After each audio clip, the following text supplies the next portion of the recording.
Welcome to this week's Rogers McKee YouTube video. In this week's episode, we're looking how much is your recruitment agency really worth? Let's go.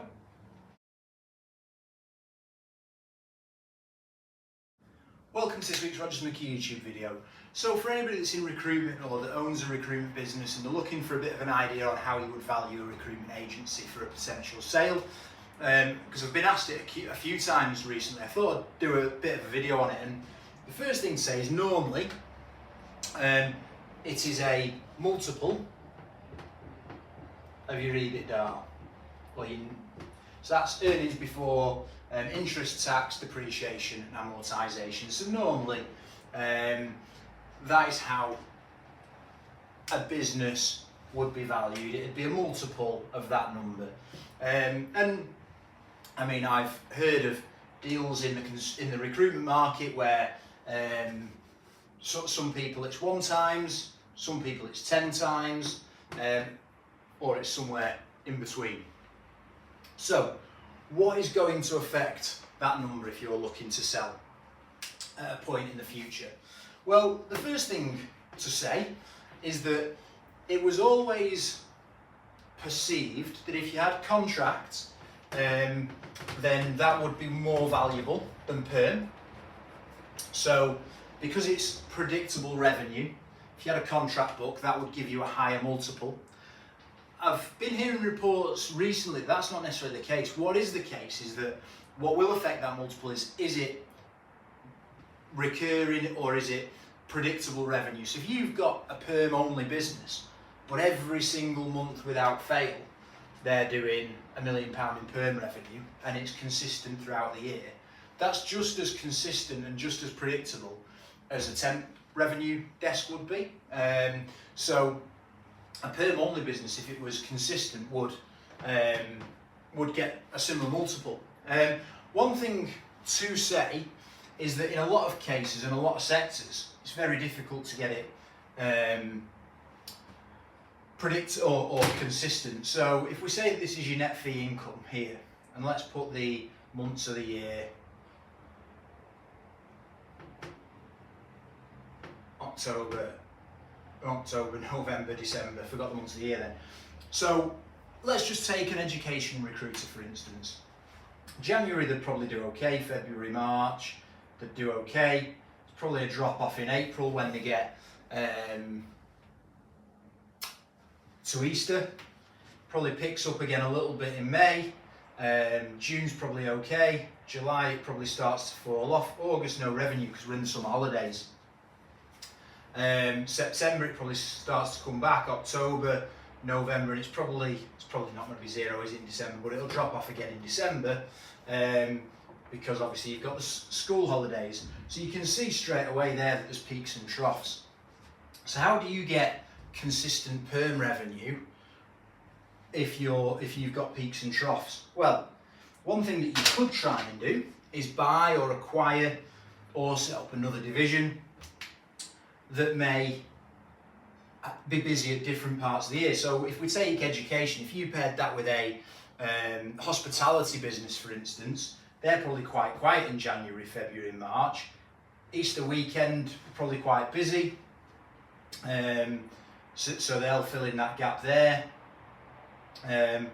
May, June, July, August, they probably remain busy because obviously people are off. So it probably covers that drop off there, probably dips October and November, and then it'd go back up again in December because obviously the Christmas parties, etc. So you can see there that all the gaps within the business in the peaks and troughs spill the other way, so it gives you then, the theory would then be that you add them together and you've got the revenue line there and it's relatively consistent month on month. So that's the ideal, you want to try and be consistent.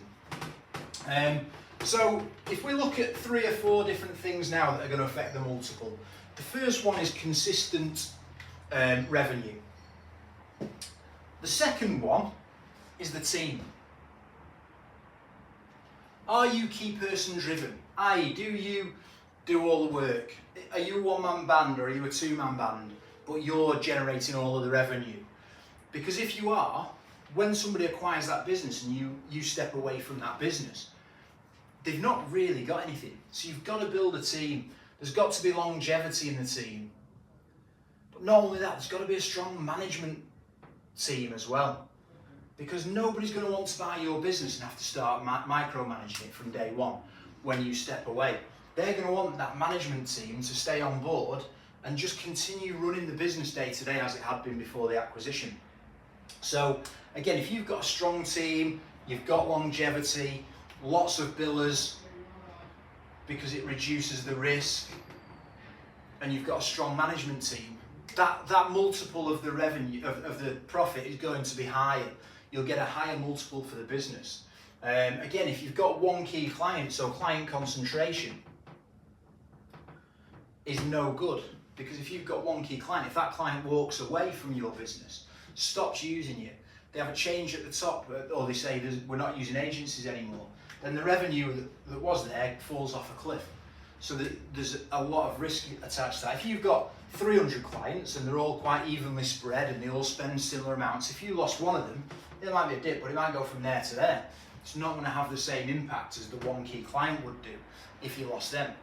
And all the time, all you've got to be thinking of is, how do I reduce risk? Because ultimately, any prospective buyer is going to look at the risk factor. What is the risk profile of this business? If it's high risk, the multiple is going to be lower. If it's low risk, the multiple is going to be higher, because they're more confident that the revenue and the profit is going to continue. So for me, there's probably 5 things that you need to look at. Just break the board. There's probably 5 things that you need to look at. So, consistency, team, management structure, client base,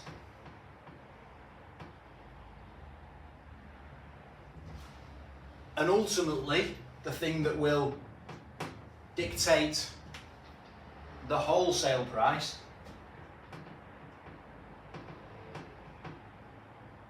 is the EBITDA. Because if that's low, it doesn't really matter what the multiple is. That's the purchase price is going to remain low. Obviously, if the EBITDA's 5 million, then a multiple of 2 gets you a £10 million sale value. If the EBITDA's 100 grand, even if the multiple is 10, which is unlikely, when I say unlikely, probably impossible. There's no way that a £5 million business would go for 2 times and a £100,000 profit would go for 10 times.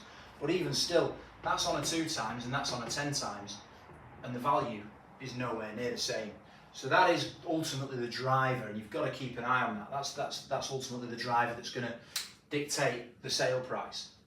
But I just thought I'd put that video together because there seems to be quite a bit of a chat at the minute about what is your recruitment business worth. So I thought I'd put that down.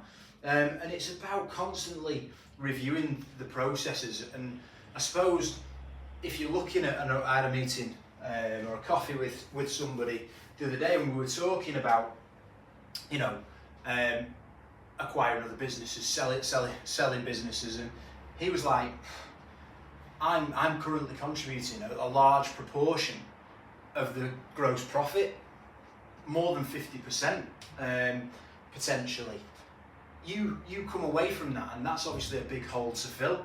So I suppose what you've got to ask yourself is, if I walked away from this business, if I took a step back, how is the business going to be impacted? I've heard of people, I think there's a guy that sold a recruitment business, and I was listening to his podcast, and he basically put down that he was on holiday for 365 days. And he's like, you need to get used to his management team, you need to get used to running the business without me here, because if I can't go on holiday whenever I want, and the business stops functioning, I can never sell this business, because nobody's going to pay me to leave the business if all of a sudden then the business stops. So you probably need to ask yourself, if I walked away from this business now, what impact, keyword that I like to have in recruitment, what impact would that have on the business? If the answer is nothing, you're probably in a relatively good position to be able to sell it.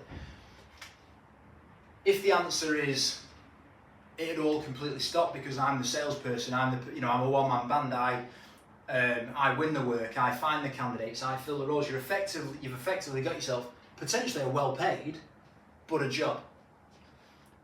You've not got a business that works without you in it, and that's the key. To sell a business has got to be a profitable business that works and operates without you being in it. So I'm certainly not there yet. The person I had a coffee with is probably not there yet. And when I say probably, almost definitely not there yet, because if he walked away from his business, the impact would be too great, because he's currently contributing to more than half of the revenue. So a quick video there on how you would value a recruitment business. I hope this has been of interest. It's something a little bit different to what we would normally do on the channel. So put in the comments whether you've found it useful, whether there's anything in there that you don't understand, whether you think it's too simplistic and it needs a longer video. But yeah, feel free to put your comments in, because it is something that we don't normally cover in the video, because this is more sort of higher level business ownership rather than just being a consultant. But I suppose if you are a consultant potentially looking at setting up your own business and you've got an exit strategy of a sale, you probably need to know how that's going to look and how you can get there, because you need that roadmap. So hope that's been useful. We're back on with the content now every week, so like the video, subscribe to the channel, because we are trying to continue to grow the subscriber base. I hope you enjoyed the interview that aired a couple of weeks ago as well. Again, something a little bit different on the channel, and we'll try and get a bit more of that over the course of the year. But for now, we'll be back next week with another video. See you then.